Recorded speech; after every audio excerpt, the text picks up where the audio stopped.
Namaste everyone. Thank you for joining in this video. So today I want to touch on a very lesser known topic, and it is connected with the sixth house. Okay, so the sixth house, of course, is known as one of the Dushthanas and is lauded. The Karaka is lauded by Saturn. Okay, and sixth house is known as the house of deaths. It is the house of prarabdha karma. That means the karma that you have to perform in this lifetime. And sixth house is also the house of enemies and diseases and a lot of things. Okay, but what is the essence of the sixth house is the concept of ripus. Okay, ripus mean sin in Sanskrit. And the sixth house is the house of the six deadly sins, and it is known as SHAD-RIPU. Okay, so shad means six and ripu means sin. So these six sins or the shadripus are governed by six planets. Okay, and to put things in perspective, the sattva grahas, that means sun, moon, and Jupiter, they are out of this ambit.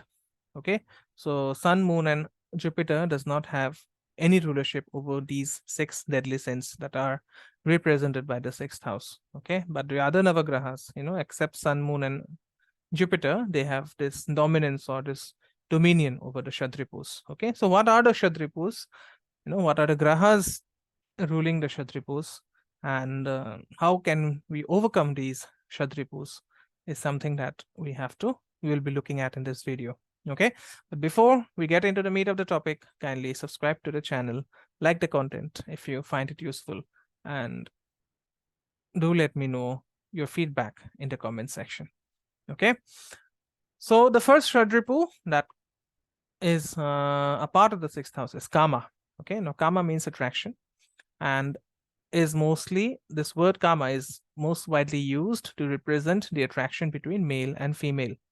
Okay, and the god of love, which is Cupid in Western mythology, is known as Kamadeva in Sanskrit, and it represents the sexual attraction between male and female.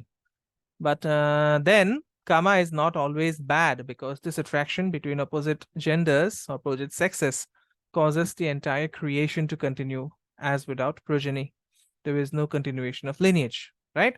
So in addition, all the souls are ultimately attracted to Krishna, and he becomes the ultimate Purusha. And, all the souls or the material creation, which is ever eager to disappear in him, becomes the ultimate Prakriti, or the feminine principle. Okay, so this Rasa Leela in the transcendental level shows the eagerness of all living beings to unite with this supreme consciousness called Krishna and get one with him. Okay, and I'm just giving this Vaishnava perspective. It can be the Shakta perspective, which is also correct. It could be the Shaiva perspective, which is also correct. Okay, there is no singular correct perspective here. So don't get into this argument of, whether this perspective, whether the Vaishnava perspective is correct or the Shaiva perspective is correct.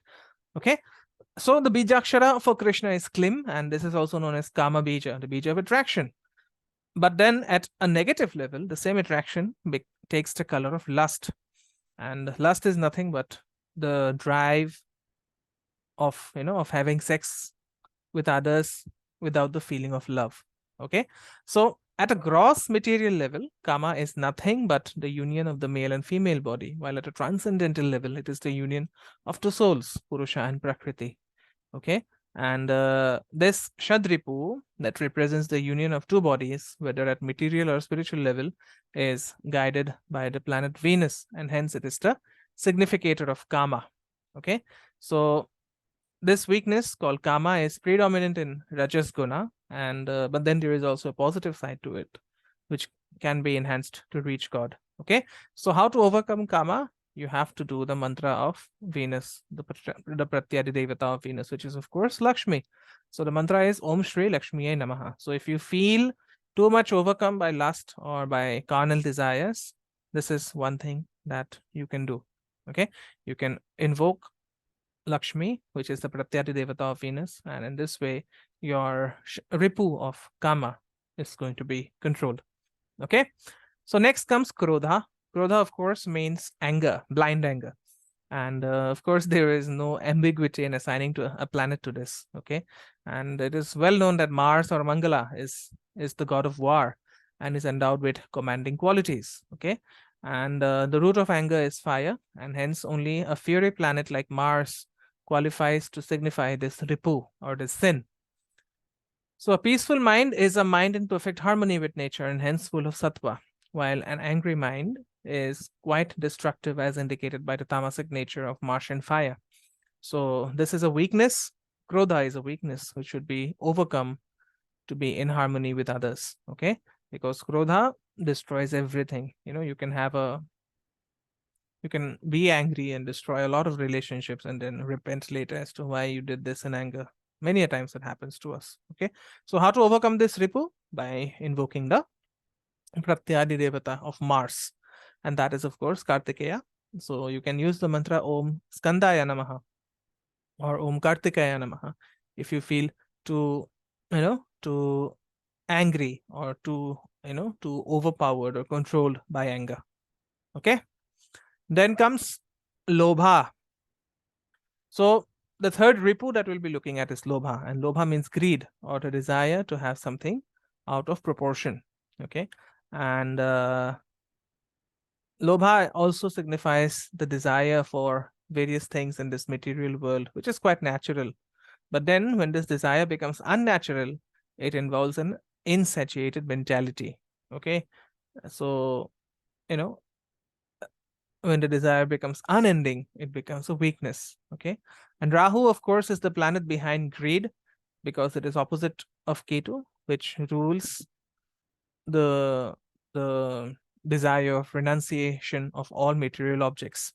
So Rahu makes the native run after something which is not really needed for him or her, and as a result, the native is always under a shadowy veil inside, due to which his ability to judge his or her true needs become cloudy, and he or she feels a insatiable thirst for material objects.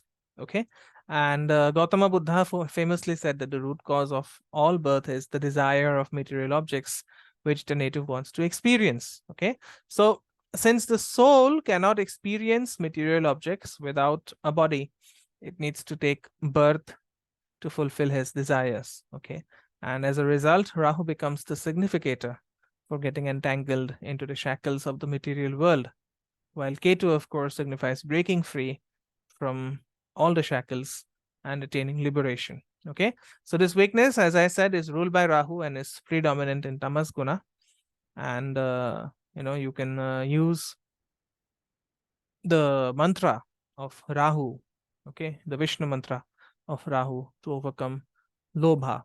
Okay, and Vishnu mantra represents the exaltation of planets. That means the stage where the planet is in its highest happiness.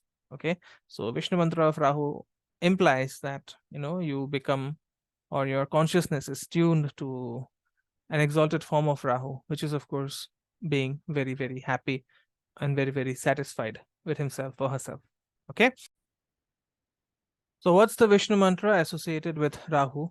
It is Om Namo Bhagavate Varahaya. Okay, I'm sorry, I got it wrong. Okay, it's Om Bhur Namo Bhagavate Varahaya. So you need to add this bija. Okay, Om Bhur Namo Bhagavate Varahaya. So that is the Vishnu mantra for Rahu, which you can use for overcoming Lobha. Okay, now Moha, of course, the next ripu is Moha. So Moha means delusion, and it happens due to Maya, or the illusion of the material world.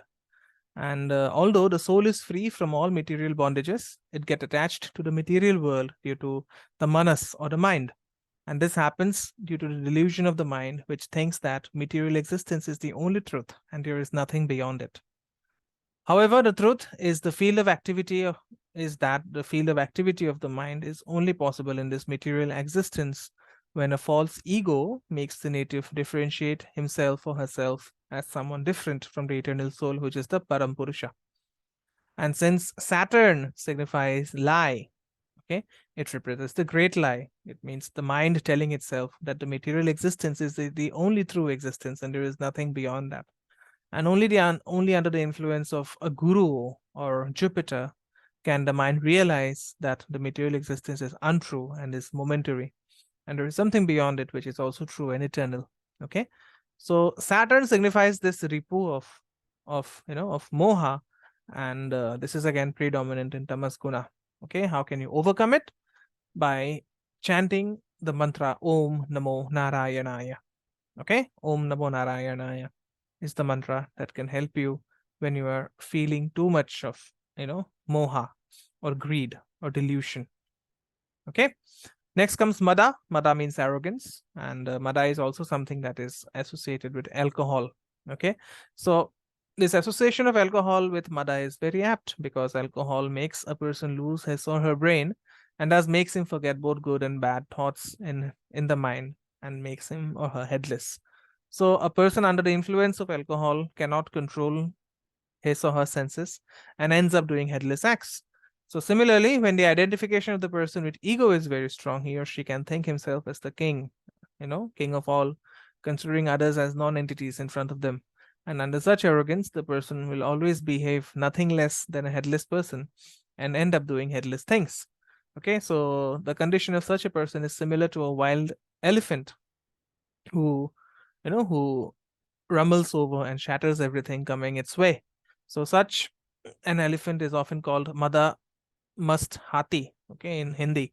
And in English, it would translate to something as elephant, exhilarated in pride. And in Vedic mythology, Ketu is the tail of the demon whose head was cut by Sri Vishnu during the churning of the ocean, which is known as the Mahamanthan or Samudra Manthan. Okay, so it represents someone who is headless. But then there is a positive side of headlessness because it represents total surrender to the divine, to God, by renunciating one's ego and material possession, which happens when you have a head. And thus it indicates liberation. But on the negative side, it represents going against the social norms and natural laws and doing something which is completely unexpected, such as terrorism, such as suicide bombing, and so on. Okay, so when Ketu's headlessness is applied to the material world, it becomes a weakness.